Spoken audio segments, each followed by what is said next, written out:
Hello my dear students, আজকে আমি তোমাদের রাখি ম্যাম না, রাখি দিদি চলে এসেছি কয়েকটা কথা বলার জন্য। থাম্বনেল দেখে ঘাবড়ানোর কিছু নেই। 2nd জুন গরমের ছুটির পরে স্কুল খুলছে এবং সবথেকে বড় কথা হচ্ছে গরমের ছুটির মধ্যেই মাধ্যমিকের রেজাল্ট বেরিয়েছে।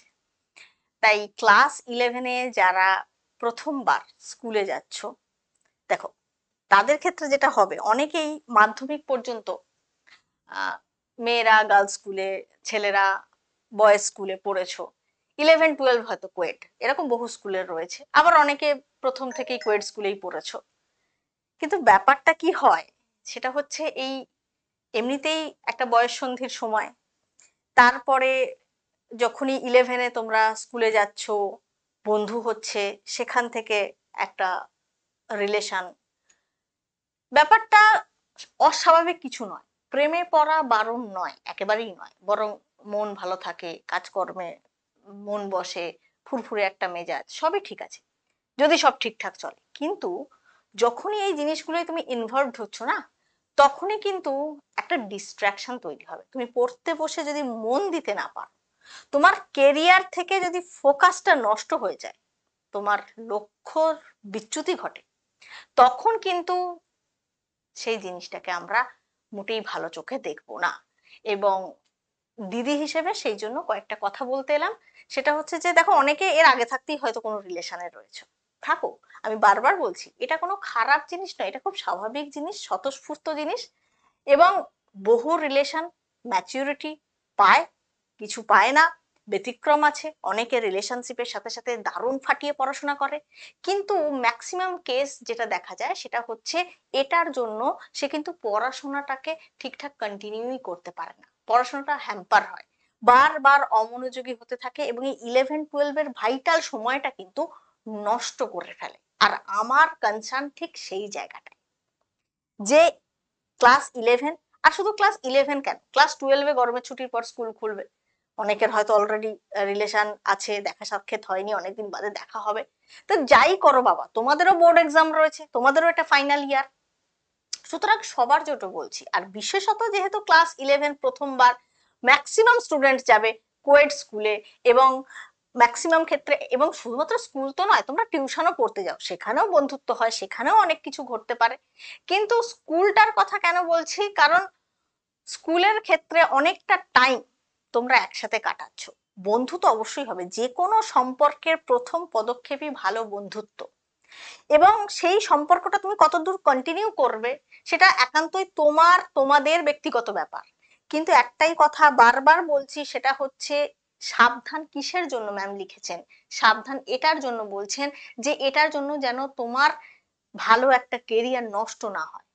তুমি যেটাই হতে চাও, জীবনে কিছু তো একটা হতে চাও, সেজন্য তুমি পড়াশোনা করছো, তুমি সায়েন্স নাও, আর্টস নাও, কমার্স নাও, যেভাবেই কন্টিনিউ করো, জেনারেল লাইনে এরপরে যাও, কিংবা তুমি ডাব্লিউবিজেই, নিট বা অন্যান্য কোনো কম্পিটিটিভ দাও, চাকরির পরীক্ষা দাও, যেটাই করো, কোনোভাবেই তোমার যেন এটা ডিস্ট্রাকশন ক্রিয়েট না করে। তুমি পড়তে বসে বারবার সেই বন্ধু বা বান্ধবীর মেসেজ, কল, এগুলোতেই এঙ্গেজ থাকছো, বা যদি সেটা নাও হয়, তোমার মন বারবার সেদিকেই যাচ্ছে, বারবার তুমি নিজের যে একটা ফোকাস ছিল সেটার কথা ভুলেই যাচ্ছ, বেমালুম ভুলে গেছো।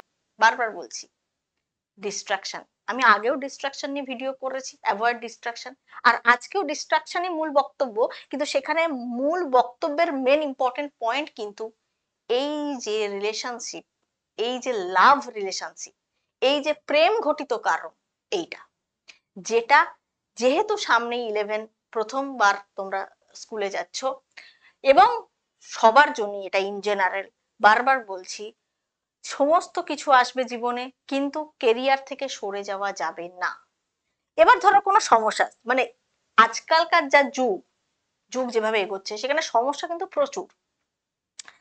কোনো জিনিস যখন সুষ্ঠুভাবে চলে, তখন সেখানে কোনো সমস্যা আসে না। কিন্তু যখনই আমরা দেখছি যে এই ধরনের কোনো কিছুতে ছেলেমেয়েরা এঙ্গেজড হচ্ছে, সেখানে সমস্যা প্রচুর আসছে। বন্ধু বান্ধবদের একটা টিম রয়েছে, একজনের সমস্যা আর একজনের সঙ্গে শেয়ার, সে আর এক রকম বলছে এটাকে এইভাবে কর, বিভিন্ন রকম ভাবে সবাই মানে সেখানে হেল্প করছে, বন্ধুরা হেল্প করবে। কিন্তু দেখো, তারাও তো ছোট, তুমি কার হেল্প নিচ্ছ? তুমি তুমি মনে এই মুহূর্তে, এখানে আরেকটা জিনিস হয়, যখন এই জিনিসগুলো কেউ ইনভলভ হয় না, তখন অটোমেটিক সে বাবা মায়ের কাছ থেকে একটু ডিস্টেন্স তৈরি করে ফেলে, অটোমেটিক ফ্যামিলি থেকে একটু ডিস্টেন্স তৈরি হয়ে যাচ্ছে, মানে পরিবারেই রয়েছে, বাড়িতেই রয়েছে, কিন্তু সে একটু একা, নিজেকে একলা ঘরে রাখতে চাইছে, হ্যাঁ, একটু বিরক্ত হচ্ছে, আরে যাও না আমি তো পড়ছি, আসলে সে পড়ছে না। এবং আস্তে আস্তে খিটিমিটি, তারপরে এই যে বাবা মায়ের থেকে দূরে সরে যাওয়া, মানে কি যে আমার সমস্ত সমস্যা আমি বাবা মাকে বললে বকুনি খাবো, আমাকে বন্ধুদের বলতে হবে। কিন্তু আমার বক্তব্য বন্ধুদের নিশ্চয়ই বলবে, বন্ধু কথাটার মানেই তো পাশে দাঁড়াবে সে, কিন্তু বন্ধুরাও তো ছোট, তারাও তো ভুল করতে পারে। তাই তোমাদের প্রত্যেককে বলবো নিশ্চয়ই বন্ধুদের সঙ্গে শেয়ার করবে, কিন্তু বাড়িতেও শেয়ার করো, যখনই কোনো সমস্যা হচ্ছে, সেটা পড়াশোনা সংক্রান্ত হোক, সেটা বন্ধুদের মধ্যে কোনো ঝামেলা হোক, বা এই ধরনের কোনো রিলেশনশিপ থেকে কোনো প্রবলেম ক্রিয়েট হোক, যেটাই হোক, তুমি বাড়িতে বলো। বাবা মা কিন্তু সব থেকে বড় বন্ধু, এবং তুমি যখনই ফ্র্যাঙ্কলি তাদের সঙ্গে মিশবে, তারাও দেখবে তোমাকে সেইভাবে গাইড করছে, এবং তাদের গাইডেন্সটা তোমার কাছে সব থেকে বেশি ইম্পর্টেন্ট। তাই সেটা যখন বাড়িতে বলবে, তুমি যদি সিরিয়াসলি কোনো রিলেশনে যাও, তুমি সত্যিই যদি জীবনে সেটাকেই কন্টিনিউ করে সেটাকেই ম্যাচুরিটি দিতে চাও, মানে যাকে বলে পরিণতি দিতে চাও, তাহলে সেটাও তুমি বাড়িতে জানাতে পারো। কারণ কোনো জিনিসই তো লুকোচুরি করার নয়। হ্যাঁ, অনেক বাড়ি অনেক কনজারভেটিভ, প্রথমেই বকুনি খাওয়া, ভয়, কিন্তু একটা কথা বলছি, তোমার সমস্যার সমাধান কিন্তু তোমার বাবা মায়ের থেকে বেশি ভালো কেউ করতে পারবে না।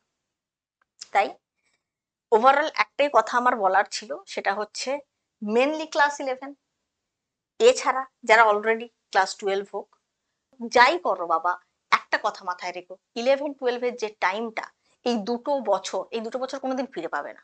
এই দুটো বছরে তুমি নিজেকে দারুণ জায়গায় নিয়ে চলে যেতে পারো, সেটা যেন এই কারণগুলোর জন্য কখনোই নষ্ট না হয়।